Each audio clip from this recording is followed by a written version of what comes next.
Tidakkah engkau melihat sesungguhnya sujud kepada Allah makhluk yang ada di langit dan kemudian makhluk yang ada di bumi.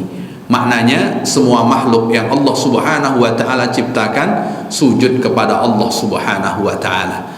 Tapi apakah makna sujud itu seperti orang ketika bersujud kepada Allah Subhanahu wa taala atau kemudian berbeda? Maka Imam Syaukani rahimahullah ketika menjelaskan bagaimana sujudnya makhluk Allah Subhanahu wa taala, di antaranya bagaimana pula sujudnya matahari dan bulan kepada Allah Subhanahu wa taala, beliau jelaskan. Bapak Ibu jamaah yang dimuliakan oleh Allah Subhanahu wa taala, malam hari ini saya akan membacakan tema tentang sujud.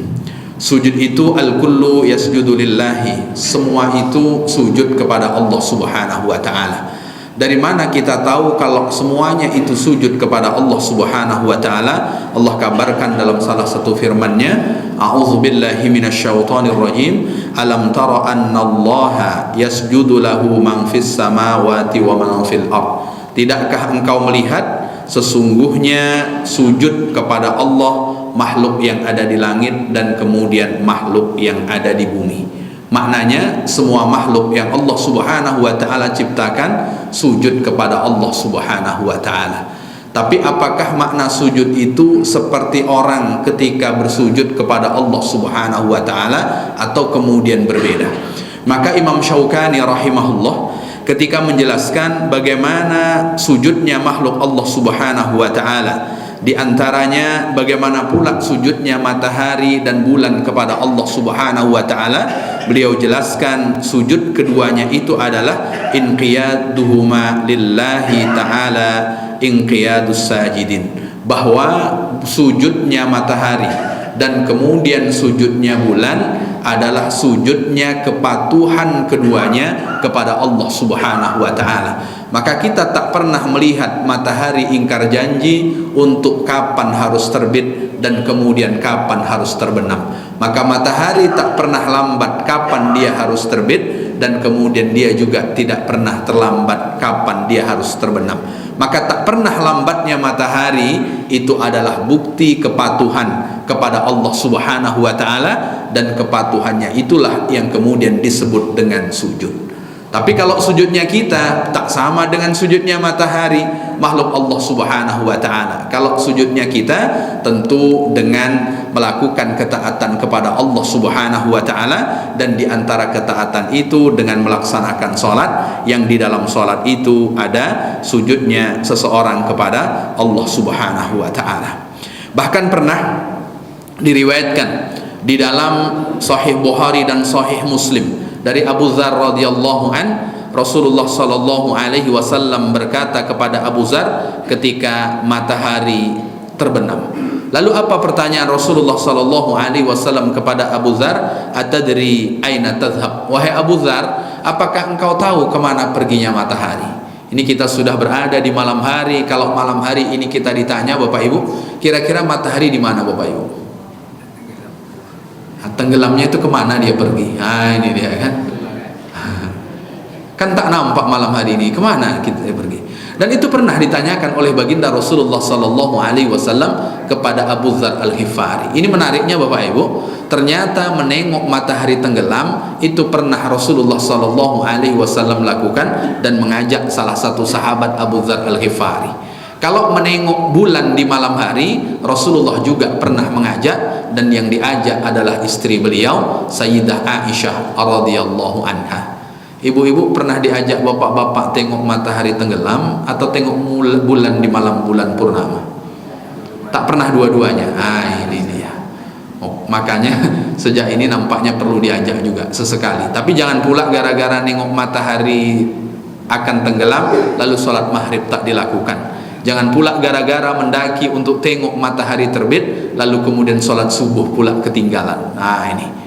Lalu kemudian ketika itu apa jawaban Abu Dzar? Allah wa rasuluhu a'lam. Rasul, kalau engkau bertanya kepada aku tentang kemana perginya matahari di malam hari, tentu Allah dan Rasulnya yang lebih tahu. Begitulah etikanya para sahabat kepada baginda Rasulullah sallallahu alaihi wasallam, mereka mengakui yang lebih tahu adalah Allah dan Rasulnya. Lalu kemudian Rasulullah sallallahu alaihi wasallam menjawab, fa innaha tadhhab hatta tasjud tahtal arsy. Sesungguhnya matahari pergi lalu kemudian dia sujud di bawah singgasana Allah Subhanahu wa taala. Jadi matahari di malam hari selain dia mengikuti perintah Allah, kepatuhannya kepada Allah harus terbenam, dan ternyata matahari sujud di bawah singgasana Allah Subhanahu wa taala. Kalau matahari yang tak berakal saja sujud, lalu bagaimana dengan orang yang berakal lalu kemudian tak sujud kepada Allah Subhanahu wa taala? Bukankah makhluk yang enggan untuk bersujud kepada Allah dengan mengatakan aba wastakbar seperti yang Allah kisahkan adalah iblis laknatullah. Jadi ketika Allah perintahkan sujud kepada Nabi Adam, sujud kepada Nabi Adam itu maksudnya bukan menyekutukan Allah dengan sujud kepada Nabi Adam, tapi bentuk penghormatan yang dilakukan oleh makhluk yang ada di langit kepada ciptaan Allah Subhanahu wa taala yang bernama Nabi Adam alaihissalam. Jadi sujud itu ada dua, satu sujud penghormatan, satu sujud ibadah. Maka harus dibedakan. Maka tak bisa dikatakan para malaikat yang sujud kepada Nabi Adam lalu menduakan Allah Subhanahu wa taala, karena mereka melakukan sujud sebagai bentuk penghormatan atas perintah Allah Subhanahu wa taala. Maka ada di beberapa tempat yang orang ketika menemui raja harus sujud, dan sujud itu maksudnya adalah sujud penghormatan, bukan sujud ibadah. Tapi kalau yang dilakukan sujud ibadah tentu adalah menduakan Allah Subhanahu wa taala. Lalu Bapak Ibu yang dimuliakan oleh Allah Subhanahu wa taala, setelah itu Rasulullah sallallahu alaihi wasallam juga menyebutkan, aqrabu ma yakunul abdu ila rabbih fahuwa sajid.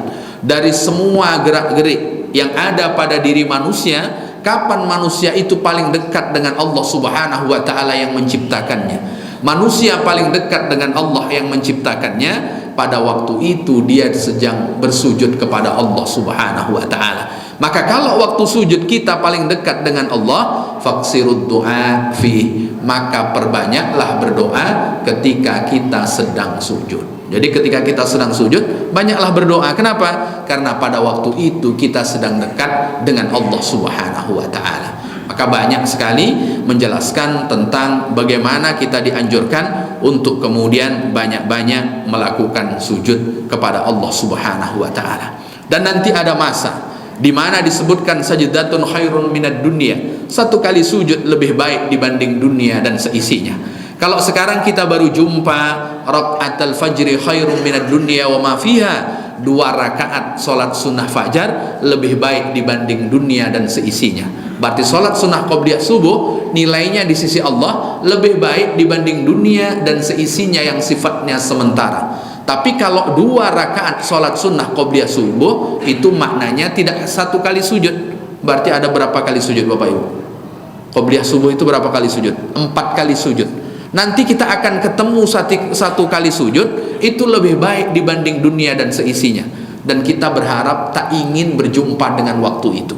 Kenapa? Karena waktu itu terjadi ketika nanti Allah Subhanahu wa taala turunkan Nabi Isa alaihissalam.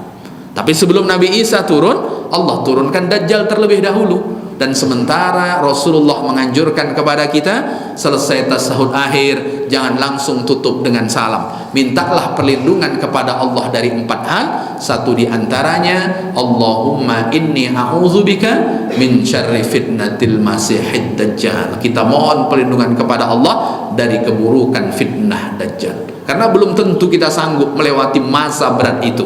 Ketika nampaknya surga tapi kemudian berubah menjadi neraka di pengadilan Allah Subhanahu wa taala. Maka setelah Dajjal, ketika Allah Subhanahu wa taala turunkan Nabi Isa alaihissalam, maka akan ketemu di mana 1 kali sujud lebih baik dibanding kemudian dunia dan seisinya. Dan pada Nabi Musa itu nanti Bapak Ibu, Nabi Isa alaihissalam, maka orang sulit untuk mensedekahkan hartanya. Jadi tak ada lagi orang yang mau menerima harta. Kalau tak ada lagi yang mau menerima harta, lalu kemudian siapa yang akan menerima harta? Maka ada negara yang orang miskin itu harus cari dari luar negeri. Ini dia. Ada negara orang miskin itu harus cari dari luar negeri, karena orang di negara itu semuanya kaya. Jadi kalau mau bayar zakat bingung mau diberikan ke siapa zakatnya, maka dia harus cari orang luar negeri untuk kemudian bisa mereka gunakan hartanya untuk membayar zakat. Itu sekarang. Lalu nanti semua orang tak bisa menyerahkan hartanya karena orang tidak mau, karena pada waktu itu orang menganggap satu kali sujud lebih baik dibanding dunia dan seisinya, ketika Allah Subhanahu wa taala turunkan Nabi Isa alaihissalam. Lalu kemudian berbicara tentang sujudun Nabi sallallahu alaihi wasallam. Bagaimana pula sujudnya baginda Rasulullah sallallahu alaihi wasallam? Sayyidah Aisyah radhiyallahu anha bercerita, anna Rasulullah sallallahu alaihi wasallam kana yusalli 11 raka'atan. Rasulullah sallallahu alaihi wasallam di malam hari melaksanakan salat sunnah sebanyak 11 rakaat. Sebagian ulama menjelaskan salat malam hari 11 rakaat, 8 rakaat salat tahajud, 3 rakaat adalah salat witir. Lalu kemudian kata Sayyidah Aisyah, kana tilka salatuhu ta'ni fil lail. Itulah salatnya baginda Rasulullah di malam hari. Jadi salatnya Rasulullah di malam hari, tahajudnya 8 rakaat, witirnya 3 rakaat. Fayasjudus sajdata. Lalu kemudian Rasulullah sallallahu alaihi wasallam sujud qadra ma yaqra'u ahadukum khamsina ayah. Maka sujudnya Rasulullah, kata Sayyidah Aisyah, sama seperti kalian membaca 50 ayat dari Al-Quran. Itu sujudnya Rasulullah yang diceritakan oleh Bunda Aisyah radhiyallahu anha. Maka kata Imam Ibnu Hajar Al-Asqalani, kalau 50 ayat Al-Quran dikonversi dengan waktu, kurang lebih itu 10 menit. Jadi kalau sujudnya Rasulullah 10 menit, kira-kira sholat 2 rakaat berapa lama sujudnya Bapak Ibu? 2 rakaat. Sujudnya saja 40 menit. Kalau kita 40 menit ini dah bisa berapa rakaat Bapak Ibu? Sedangkan 7 menit saja bisa 23 rakaat, itu kan? Apalagi kemudian 40 menit. Dan Rasulullah sallallahu alaihi wasallam 40 menit itu baru sujudnya saja. Itu yang diceritakan Sayyidah Aisyah radhiyallahu anha. Apalagi sujudnya Rasulullah sallallahu alaihi wasallam setelah turun surat yang terakhir yang Allah Subhanahu wa taala berikan. Jadi surat yang terakhir di dalam Al-Qur'an itu Allah turunkan adalah surat An-Nasr. Maka di bulan Ramadan kemarin sudah saya sampaikan. Surat An-Nasr itu adalah surat yang terakhir Allah Subhanahu wa taala turunkan kepada baginda Rasul. Maka kalau ada yang tanya, kalau surat An-Nasr adalah surat yang terakhir, kenapa letaknya kok justru bukan yang terakhir? Dan yang terakhir adalah surat An-Nas. Begitu juga akan muncul pertanyaan, kalaulah yang pertama turun 5 ayat pertama dari surat Al-Alaq, Iqra' bismi rabbikal ladzi khalaq. Tapi kenapa pula justru surat yang pertama yang Allah letakkan adalah surat Al-Fatihah? Nah, maka ini sudah dijawab oleh para ulama. Susunan Al-Quran itu sifatnya tauqifi. Tauqifi itu ketentuan dari Allah Subhanahu wa taala yang Allah wahyukan kepada baginda Rasulullah sallallahu alaihi wasallam. Ya Muhammad, dok fi makani kadza wa kadza. Wahai Muhammad, ini letakkan di sini, ini letakkan di sini, ini letakkan di sini. Jadi itu wahyu dari Allah Subhanahu wa taala. 23 tahun lamanya wahyu turun kepada baginda Rasul, dan surat yang terakhir adalah surat An-Nasr. Maka Sayyidah Aisyah menceritakan, setelah turun surat An-Nasr Rasulullah lama rukuknya, Rasulullah lama tambah lama lagi sujudnya.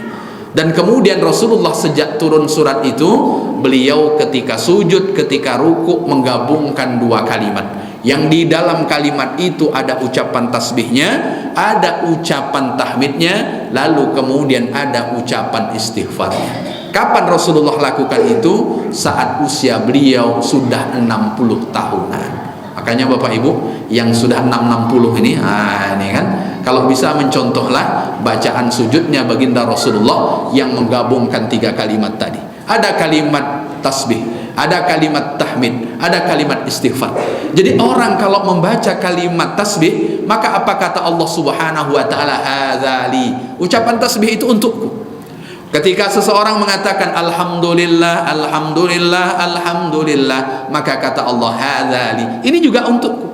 Maka orang ketika bertasbih untuk Allah, orang ketika bertahmid untuk Allah Subhanahu wa taala, tapi ketika orang mengucapkan astaghfirullahalazim, Rabbana zalamna anfusana wa illam taghfir lana wa tarhamna lanakunanna minal khasirin. Qad fa'altuhu, kata Allah, aku telah melakukannya. Maknanya kalau orang beristighfar kepada Allah, Allah telah melakukan memberikan ampunan kepada orang yang beristighfar kepada Allah Subhanahu wa taala. Maka satu di antara sujudnya baginda Rasulullah setelah turun surat An-Nasr, Rasulullah membaca 3 kalimat, Subhanakallahumma rabbana wa bihamdika Allahumma ghfirli. Ada ucapan tasbihnya, lalu kemudian ada ucapan tahmidnya, lalu kemudian ada ucapan istighfarnya. Itu sujudnya baginda Rasulullah sallallahu alaihi wasallam. Jadi kalau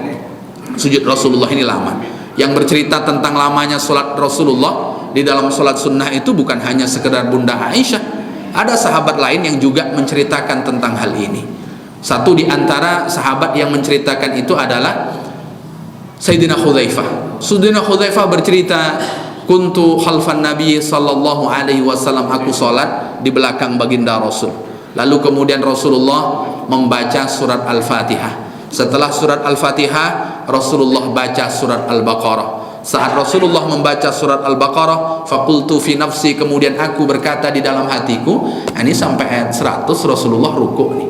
Dah dihitung oleh, dah ditebak oleh sahabat Rasulullah sallallahu alaihi wasallam, Sayyidina Hudzaifah. Maka kalau ada makmum nebak-nebak, ini nampak-nampaknya mau rukuk imam nih. Dulu dah dilakukan oleh sahabat Sayyidina Hudzaifah. Pas sampai ayat 100 Rasulullah lanjut. Coba bayangkan Bapak Ibu.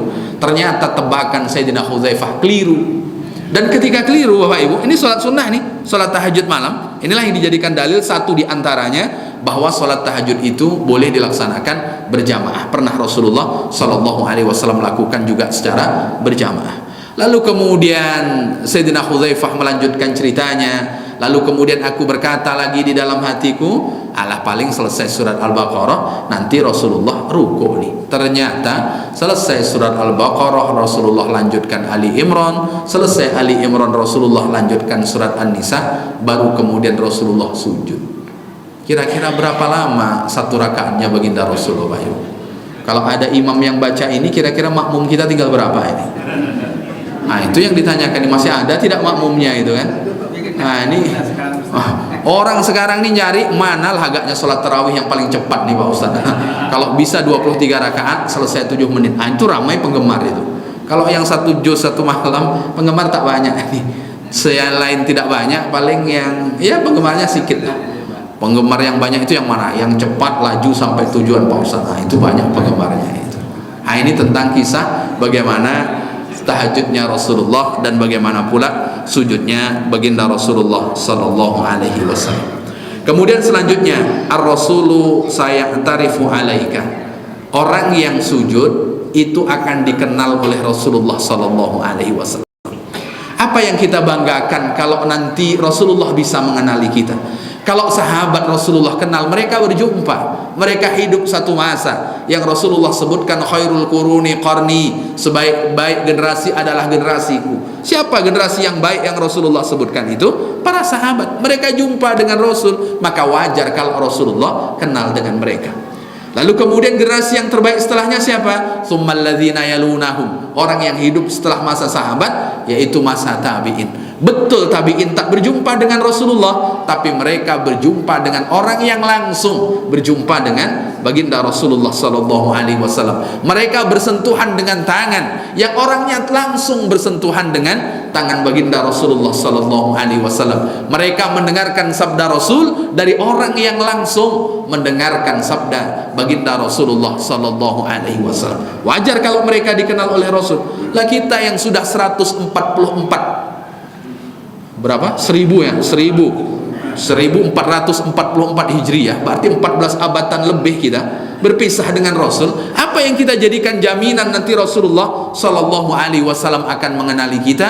Tak ada yang kita jadikan jaminan melainkan sujud kita kepada Allah Subhanahu wa taala. Lalu kemudian dikisahkan Bapak Ibu yang dimuliakan oleh Allah Subhanahu wa taala, di hari kiamat nanti Rasulullah akan mengenali umatnya satu persatu, dan Rasulullah akan mengenali mereka bimawadi'is sujud, dengan anggota tubuh yang mereka bawa untuk sujud kepada Allah Subhanahu wa taala. Dalam sabda Rasulullah, "Ma min ahadin min ummati illa a'rifuhu yaumal qiyamah." Tak ada satupun umatku di hari kiamat nanti melainkan aku akan mengenali mereka satu persatu.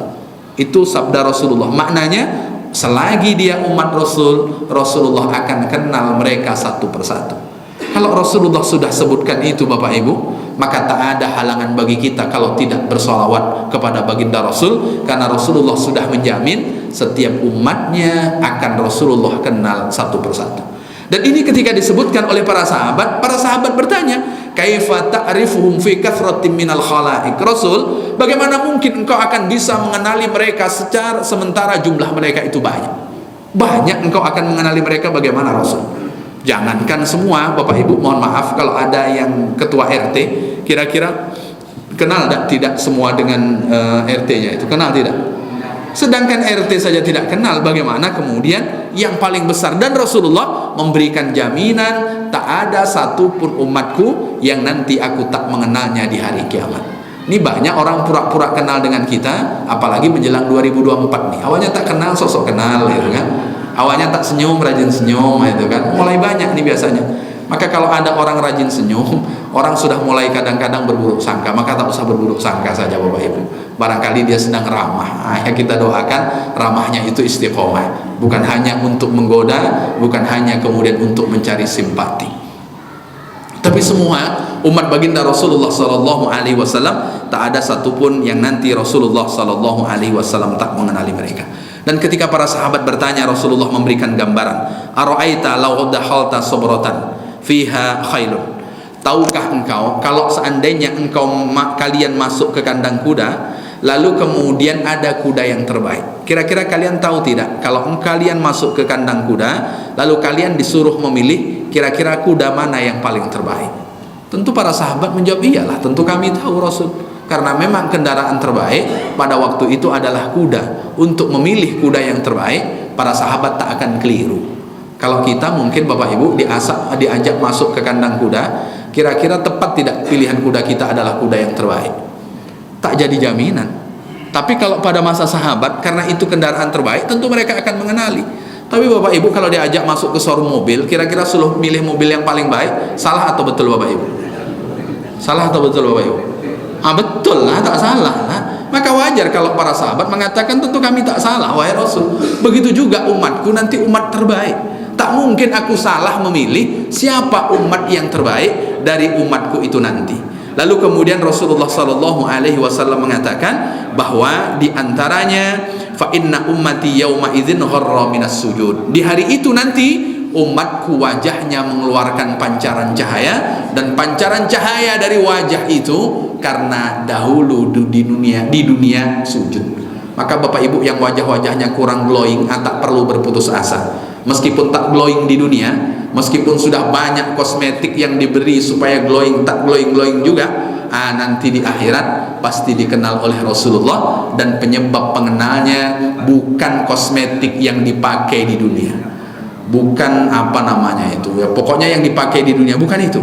Tapi yang membuat orang nanti dikenal oleh Rasulullah, wajah mereka bercahaya, dan pancaran cahaya itu satu diantaranya karena sujud. Lalu selain sujud apa? Min atharil wudu. Dan pancaran cahaya umatku itu nanti akan nampak di hari kiamat, karena ketika di dunia dia melaksanakan wudu. Jadi wudu itu bukan hanya sekedar syarat sah sholat, tapi lebih dari itu, agar kita menjadi orang yang kelak dikenal oleh baginda Rasulullah sallallahu alaihi wasallam. Lalu kemudian Bapak Ibu yang dimuliakan oleh Allah Subhanahu wa taala, an-najatu bisujud. Kalau ingin selamat, satu diantaranya dengan sujud. Jadi tak mungkin orang bisa selamat dari sulitnya perjalanan akhirat kalau ketika di dunia dia tidak pernah sujud. Maka orang yang ingin selamat itu bagaimana? Ya saat di dunia dia sujud kepada Allah Subhanahu wa taala. Bapak Ibu yang dimuliakan oleh Allah Subhanahu wa taala, Rasulullah sallallahu alaihi wasallam menceritakan, hatta idza farahallahu minal qada, ketika Allah Subhanahu wa taala sudah selesai memberikan putusan kepada semua hamba. Jadi semua hamba itu sudah Allah Subhanahu wa taala putuskan, tak ada yang tersisa lagi. Bapak Ibu, semua kita nanti tentu akan melewati yang namanya pengadilan Allah. Dan ketika di pengadilan Allah, bagaimana kita nanti Allah akan berikan putusan. Dan ketika semuanya sudah selesai diputuskan perkaranya, Bapak Ibu, sekarang orang yang masuk di tahanan, apakah sudah selesai semua perkara mereka disidangkan? Yang sudah kadang 5 tahun pun belum selesai sidangnya, ya kan? Tak selesai sidangnya. Sedangkan sidang di dunia saja menunggunya lama, apalagi nanti kemudian sidang di pengadilan Allah yang semuanya Allah akan mintai pertanggungjawaban. Sidang di dunia ini lama, Bapak Ibu. Tanyalah ke orang-orang pengadilan, kira-kira berapa masalah yang masuk ke kantor pengadilan dalam 1 tahun. Lalu ketika sudah masuk dalam 1 tahun, berapa pula yang diselesaikan yang 1 tahun masuk pada tahun itu juga. Itu kapan bisa diselesaikan? Nanti di padang mahsyar begitu juga, ketika kita menuju pengadilan Allah Subhanahu wa taala, saat Allah sudah menyelesaikan semua putusan untuk hambanya, wa arada ayyahruja bi rahmatihi man arada min ahlin nar amaral malaikah ayyahruju. Jadi nanti Allah ingin mengeluarkan orang-orang yang sudah masuk ke dalam neraka. Jadi sudah selesai nih putusan sidang, selesai surga-surga, neraka-neraka. Tapi yang Allah masukkan neraka ini Allah ingin mengeluarkannya. Saat Allah ingin mengeluarkannya, siapa yang Allah perintah?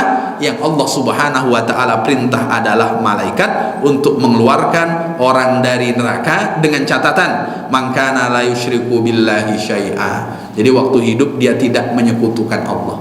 Amalnya tak cukup, masuk dia dalam neraka. Tapi dia tak menyekutukan Allah. Selesai Allah Subhanahu wa taala audit, ternyata dia masuk ke dalam neraka.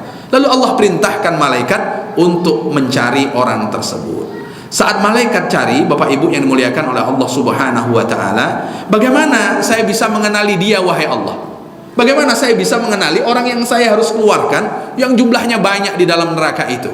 Kata Allah, cari yang ada bekas sujudnya.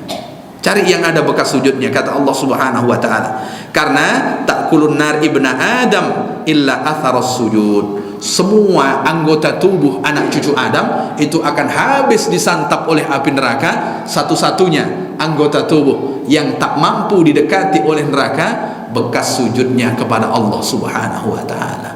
Jadi jidat ini jangan main-main, Bapak Ibu. Sederhana, tapi ini satu-satunya anggota tubuh yang kita bawa sujud kepada Allah, neraka tak mampu dan tak berani untuk membakarnya. Meskipun dia di dalam neraka, tapi tak berani neraka itu membakar anggota yang digunakan untuk sujud kepada Allah Subhanahu wa taala. Fayahrujuna minan nar. Lalu kemudian mereka dikeluarkan dari neraka dan mereka disiram dengan air kehidupan sehingga bersihlah bekas-bekas di dalam neraka, lalu kemudian dikenal sebagai mantan neraka jahanam. Nah, ini kira-kira suka jadi mantan atau tidak, Bapak Ibu? Jadi mantan tuh tak enak. Cerita indah, rupanya mantan, ya tak enak lah. Namanya bekas itu tidak enak lah. Tak enak. Nah, begitu juga nanti mantan penduduk neraka juga tidak enak. Tapi tidak enaknya mantan penduduk neraka Allah tetap selamatkan. Dan di antara penyebab bagaimana malaikat mengenali orang yang ada di dalam neraka adalah orang yang ketika di dunia dia pernah sujud kepada Allah, meskipun amalnya tak cukup mengantarkan yang bersangkutan masuk ke dalam surga Allah Subhanahu wa taala. Bapak Ibu yang dimuliakan oleh Allah, aktsir minas sujud tusahhib an-nabiyyah. Banyak-banyaklah sujud maka engkau akan berkumpul dengan baginda Rasul. Jadi kalau kita ingin berkumpul satu atap, satu payung dengan baginda Rasulullah di dalam surga, maka banyak-banyaklah sujud. Dan siapa yang paling banyak sujudnya, dialah yang paling punya potensi dekat dengan baginda Rasulullah sallallahu alaihi wasallam di dalam surga Allah Subhanahu wa taala. Lalu kemudian dalam bab ini menceritakan tentang kisah Rabi'ah bin Ka'ab al-Aslami. Rabi'ah bin Ka'ab al-Aslami, satu di antara sahabat Rasulullah sallallahu alaihi wasallam, dia bercerita, kuntu abitu ma'a Rasulillah sallallahu alaihi wasallam. Pada waktu itu aku menginap bersama dengan baginda Rasulullah sallallahu alaihi wasallam. Maknanya pernah tidur dengan Rasulullah sallallahu alaihi wasallam dalam salah satu keadaan. Dia pernah tidur dengan Rasul. Saat dia tidur dengan Rasulullah sallallahu alaihi wasallam, dia bercerita, fa'ataitu biwadu'ihi, lalu kemudian saat itu aku sengaja bangun sebelum Rasulullah bangun. Kenapa Rabi'ah bin Ka'ab al-Aslami bangun terlebih dahulu sebelum Rasulullah bangun? Ingin mengambilkan air wudu baginda Rasulullah sallallahu alaihi wasallam. Jadi tujuannya hanya untuk ingin mengambilkan air wudu. Kalau sekarang Bapak Ibu, orang diambilkan air wudu tinggal pencet sanyu saja. Nah, itu udah dapat itu wudu. Kalau orang dulu Bapak Ibu mau ngambilkan air wudhu gimana caranya? Masih ingat Bapak Ibu? Bukan yang mengerek dari ini ya, dari sumur itu, sumur cincin. Wah, itu kan biasanya kan ada tempat wudhu itu. Kadang-kadang waktu mau wudhu habis. Ketika habis berbahagialah. Kenapa? Karena ketika kita isi penuh, ternyata kita mengambilkan air wudhu yang akan digunakan untuk orang berwudhu. Dan perbuatan ini dah tak bisa orang melakukan Bapak Ibu. Kenapa? Karena sekarang rata-rata dah penuh saja. Maka sekarang diganti di mana? Diganti dengan orang yang membayarkan tagihan rekening listrik masjid. Nah, ini maka Bapak Ibu kalau mau mengambilkan air wudhu orang tak bisa sekarang. Ini wudhu sini, keran dah banyak dah. Itu dah dibuat tuh banyak, itu belum selesai itu. Nanti tinggal diselesaikan saja lah kan itu.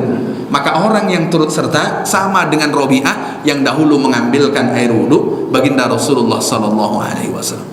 Diambilkan air wudhu baginda Rasulullah Sallallahu Alaihi Wasallam. Kalau kisah ini Bapak Ibu, para sahabat itu berebut. Kalaulah seandainya membunuh itu halal, maka mereka akan saling membunuh hanya untuk mengambilkan air wudhu baginda Rasulullah. Mereka berebut untuk bisa mengambilkan air wudhu baginda Rasulullah Sallallahu Alaihi Wasallam.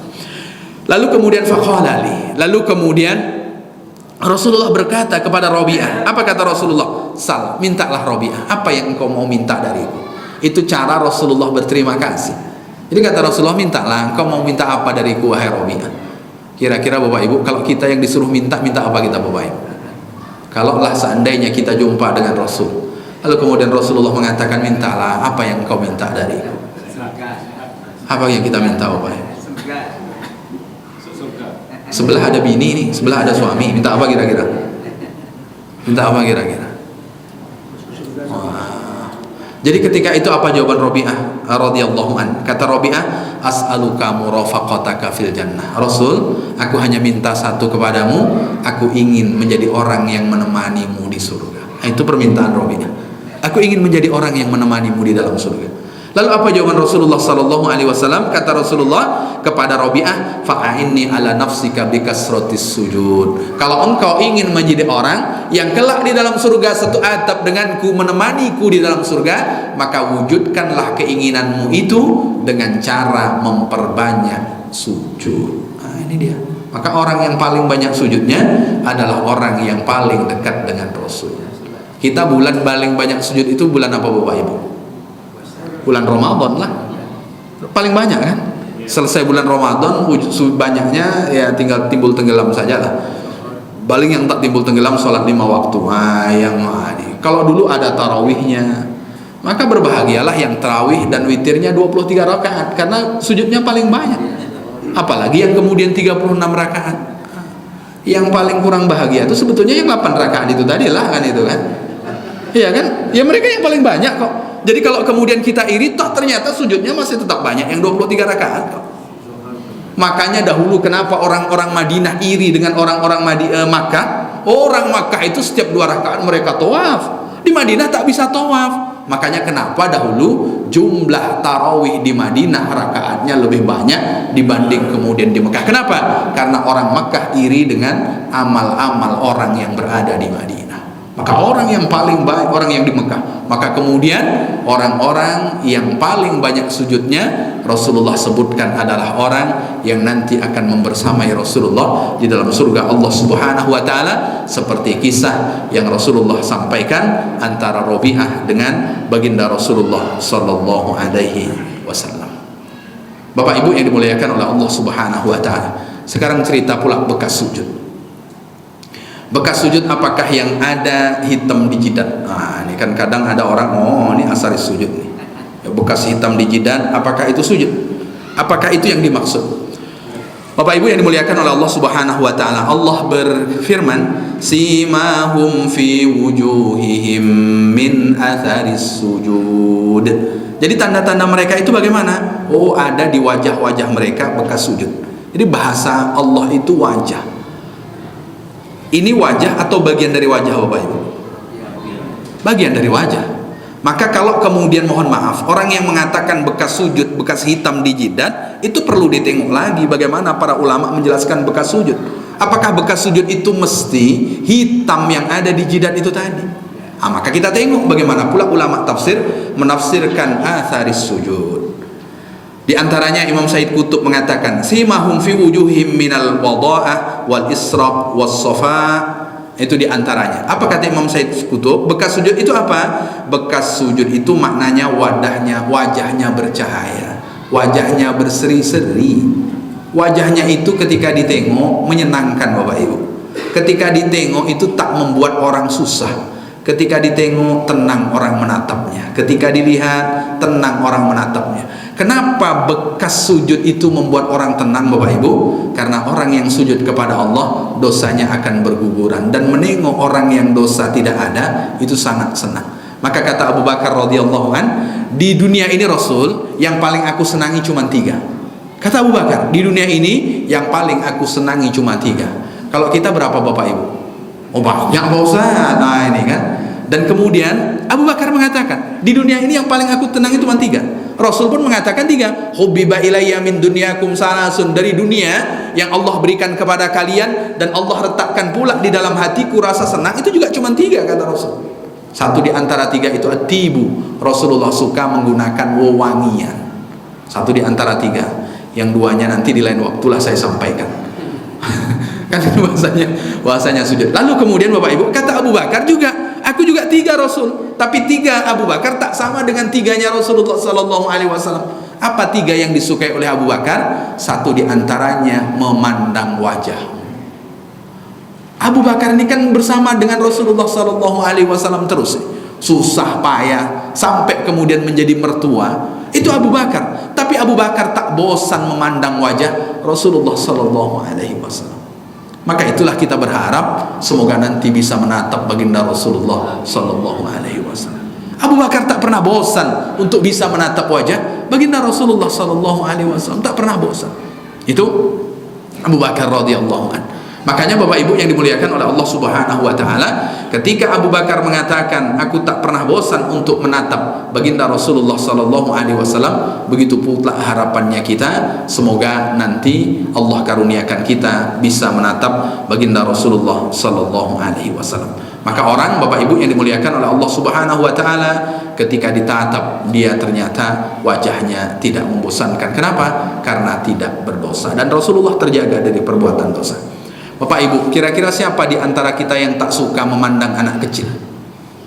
Bayi, siapa di antara kita yang tak suka menengok bayi? Aromanya saja khas. Bapak Ibu yang di masjid ini ada yang aroma bayi Bapak Ibu? Dah tak ada lagi kan? Tak ada lagi. Kita ini aroma-aroma dekat tanah lagi. Tak ada yang aroma bayi. Aroma bayi ini kan khas. Aromanya enak, dipandang wajahnya senang. Tidak atuk-atuk kalau sedang susah, cobalah tengok cucunya yang masih bayi, wah hilang susahnya itu. Kenapa bayi itu ditengok menyenangkan? Karena bayi itu tak berdosa. Bapak bayi, atuk bayi, nenek bayi itu baru berdosa. Nah, makanya kadang-kadang kita lihat malas betul lah saya ngelihatnya Pak Ustaz. Geram saya nengoknya ini. Karena beda memandang wajah berdosa dengan wajah tak berdosa, itu berbeda. Berbeda. Makanya kenapa Bapak Ibu yang dimuliakan oleh Allah, wajah orang yang banyak bersujud kepada Allah Subhanahu wa taala, dia berseri-seri, satu di antaranya karena dosanya berguguran dengan sujudnya kepada Allah Subhanahu wa taala. Makanya yang kita minta semoga Allah tetap karuniakan kita untuk senantiasa bisa sujud kepada Allah Subhanahu wa taala. Maka banyak orang yang meneteskan air mata gara-gara tak bisa sujud lagi. Mohon maaf, bukan karena tak bisa sholat, hanya karena tak bisa sujud saja. Karena sholatnya duduk, mohon maaf Pak Amrizal dulu. Lalu kemudian orang yang sholatnya ya hanya berbaring saja, tak bisa sujud lagi. Maka berbahagialah, bersyukurlah ketika kita masih bawa diri kita, bisa kita membawa diri kita untuk sujud kepada Allah Subhanahu wa taala di dalam sholat kita. Nah, itu berbahagialah. Kenapa? Karena dengan sujud itu nanti kita akan dikenal oleh Rasulullah. Dengan sujud itu insya Allah kita bersama dengan baginda Rasulullah sallallahu alaihi wasallam. Masih ada waktu Bapak Ibu? Hah? Ada yang masuk untuk namanya insya Allah. Bapak Ibu yang dimuliakan oleh Allah Subhanahu. Masih berapa menit? Masih ada 2 menit. Baik, Bapak Ibu yang dimuliakan oleh Allah Subhanahu wa taala, itu tentang cerita-cerita sujud saja itu luar biasa. Lalu kemudian di dalam agama itu ternyata sujud itu macam-macam. Ada sujud sajadah, ada sujud sajadah itu sama dengan sujud tilawah. Lalu kemudian ada sujud syukur, lalu kemudian ada sujud sahwi. Nampaknya kalau saya jelaskan macam-macam sujud ini tak selesai malam ini nih. Nanti insya Allah macam-macam sujud ini kita akan sampaikan di bulan yang akan datang insya Allah. Bulan akan datang tuh kalau tak salah malam takbir tuh. Ya kan Pak? Kalau tak salah ya, kalau tak ada perubahan, bulan yang akan datang tuh malam takbir. Karena bulan yang akan datang malam takbir, kita sambung sajalah nanti di bulan Juli ini insya Allah. Ya kan depan kan Kamisnya Lebaran kan? Kamisnya Lebaran Haji kalau tidak salah. Kalau Kamisnya Lebaran Haji berarti Rabu malam Kamis itu malam takbir. Tapi ya semoga paling tidak beberapa hal yang berkisah tentang sujud tadi menginspirasi kita untuk kemudian kita berbahagialah dengan sujud kita. Kalau sudah masuk usia-usia 60, kalau masih bisa sujud, berbahagialah. Karena masuk usia 60 itu sebagian orang sudah payah sujud. Sudah payah sujud. Kenapa? Karena mungkin sholatnya sudah di atas kursi. Mohon maaf, sebagian sholatnya sudah di atas tilamnya dan lain sebagainya. Maka kalau Bapak Ibu masih bisa melangkahkan kaki sampai ke Masjid At-Thayyibah ini, berbahagialah. Semoga Allah wafatkan kita dalam keadaan sujud. Paling tidak Allah wafatkan kita dalam kebaikan. Amin ya rabbal alamin. Demikian tutur kata yang kurang berkenan saya mohon maaf. Sama-sama kita tutup dengan doa kafaratul majlis.